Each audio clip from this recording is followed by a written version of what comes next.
تک آ گئے ہو تو آگے بھی اللہ ہی لے جائے گا۔ ہمیں لگتا ہے اس تک ہماری دعائیں نہیں پہنچ رہی، وہ ہمیں سن ہی نہیں رہا، وہ ہم سے محبت نہیں کرتا۔ وہ ہمیں سن لیتا ہے پہلی بار میں ہی، وہ ہمیں آزمائش سے مضبوط کرتا ہے۔ سب سے زیادہ آزمائش بھی تو اسی میں ہے نا جو ہمارے دل کے سب سے قریب ترین ہو۔ تقدیریں جس کی غلام ہے، جو مقدروں کا بادشاہ ہے، جو پل بھر میں امیر کو غریب اور غریب کو امیر کر دے، جو دن کو رات اور رات کو دن میں بدل دے، جو چیونٹی کے قدموں کے نشانات سے بھی واقف ہے، تو کیا وہ تمہارے چھوٹے چھوٹے غموں سے بے خبر ہو سکتا ہے بھلا؟ تم نے یہاں تک اس پر یقین رکھا ہے تو آگے بھی رکھو، بدل جائیں گے حالات بھی۔ دل میں رہنے والا رب دل میں اترتی دعائیں بھی جانتا ہے، وہ ملنے کے خود تمہیں راستے دکھاتا ہے، تو ہی تو تم مانگنے کی ترکیبیں سوچ لیتے ہو، وہ تمہیں خود جھولی پھیلانا سکھاتا ہے، تو ہی تو تم جان پاتے ہو معجزے بھی ہوتے ہیں۔ جیسے اللہ نے تمہاری رہنمائی کر کے تمہیں بتایا تھا کہ اللہ ایک ہے، وہ تنہا خالق ہے، ساری قدرتیں اس کے روبرو سجدہ ریز ہوتی ہیں، بالکل ویسے ہی وہ دعاؤں کی جانب بھی تمہاری رہنمائی کرتا ہے کہ یہ ذریعے ہیں تم تک وہ سب لانے کا جو مقدر میں نہیں۔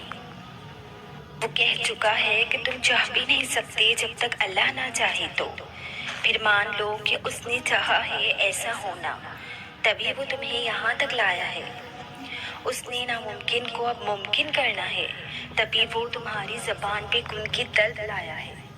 تہجد پڑھنے والے کے لیے تو غیب سے اتارے جاتے ہیں معجزے۔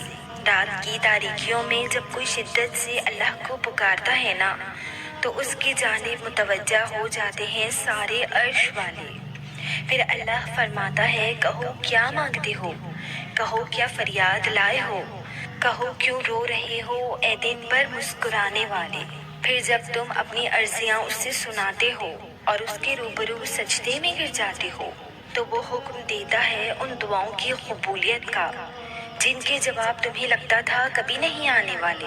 پھر وہ تم سے کہتا ہے لو بھر دیا دامن تمہارا، یقین کی جولی پھیلانے والے، کن لکھ دیا ہے میں نے اب نصیب میں تمہارے، میں مان گیا ہوں تم سے مجھ کو منانے والے، تمہیں لانا تھا مجھ تک یہ امتحان تو بس تھے بہانے۔ سورہ سجدہ میں ہے کہ اللہ وہ ہے جس نے آسمان، زمین اور جو کچھ بھی ان کے درمیان ہے، سب کچھ ہے دن میں پیدا کیا، تو پھر تمہیں کیوں لگتا ہے وہ تمہارا کام نہیں کر سکتا؟ تو پھر تم ایسا کیوں سوچتے ہو جو مانگا ہے وہ نہیں ملے گا؟ تو پھر تمہیں ایسا کیوں لگتا ہے تمہاری دعائیں ادھوری رہ جائیں گی؟ تو پھر تمہارا دل کیوں کہتا ہے تمہارے سجدے رائگاں جائیں گے؟ اس کے خزانوں میں تو کوئی کمی نہیں، وہ آسمان تک سے زمین تک کے سب کاموں پر قادر ہے۔ تمہارے نزدیک جو کام ناممکن ہے وہ اللہ کے لیے بس ایک لفظ کن کی بات ہے۔ لوگ جو بھی کہیں تم بس اپنا یقین پختہ رکھو، کیونکہ یقین والوں کے لیے وہ قرآن میں فرماتا ہے کہ اگر اللہ کی مدد تمہارے ساتھ ہے تو تمہیں کسی اور کی مدد کی کیا ضرورت ہے؟ اگر اللہ تمہیں تھام لے تو کسی کی اتنی ہمت ہے تمہیں گرا سکے؟ تو بس پھر تم اس کے فیصلوں پر یقین رکھو، جلد ہے تمہارے لیے معجزہ ہوگا۔ اللہ کے پاس تو وہ سب کچھ ہے جو تمہیں دینے کے لیے دنیا کے پاس نہیں ہے۔